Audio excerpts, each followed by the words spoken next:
Genesis, chapter 21. The Lord dealt kindly with Sarah as he had said, and did what he had promised her. So Sarah conceived and bore a son to Abraham in his old age, at the time God had promised.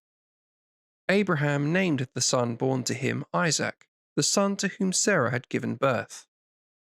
Abraham circumcised his son Isaac when he was 8 days old, as God had commanded him. Abraham was 100 years old when his son Isaac was born to him. Then Sarah said, God has given me cause to laugh. All those who hear of it will laugh with me. She added, Who would have told Abraham that Sarah would nurse children? Yet I have borne him a child in his old age. The child grew and was weaned, and Abraham gave a great banquet on the day Isaac was weaned. Now Sarah watched the son that Hagar the Egyptian had borne to Abraham, playing with her son Isaac. Drive away that slave girl and her son, she said to Abraham. This slave girl's son is not to share the inheritance with my son Isaac. This greatly distressed Abraham because of his son, but God said to him, Do not distress yourself on account of the boy and your slave girl. Grant Sarah all she asks of you, for it is through Isaac that your name will be carried on.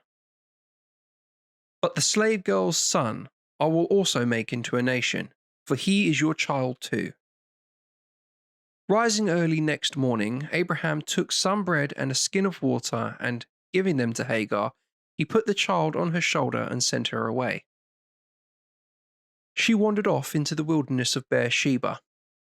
When the skin of water was finished, she abandoned the child under a bush. Then she went and sat down at a distance, about a bow shot away, saying to herself, I cannot see the child die. So she sat at a distance, and the child wailed and wept. But God heard the boy wailing, and the angel of God called to Hagar from heaven. What is wrong, Hagar? He asked. Do not be afraid, for God has heard the boy's cry where he lies. Come, pick up the boy and hold him safe, for I will make him into a great nation. Then God opened Hagar's eyes, and she saw a well. So she went and filled the skin with water and gave the boy a drink. God was with the boy. He grew up and made his home in the wilderness, and he became a bowman. He made his home in the wilderness of Paran, and his mother chose him a wife from the land of Egypt. At that time Abimelech came with Phicol, the commander of his army, to speak to Abraham.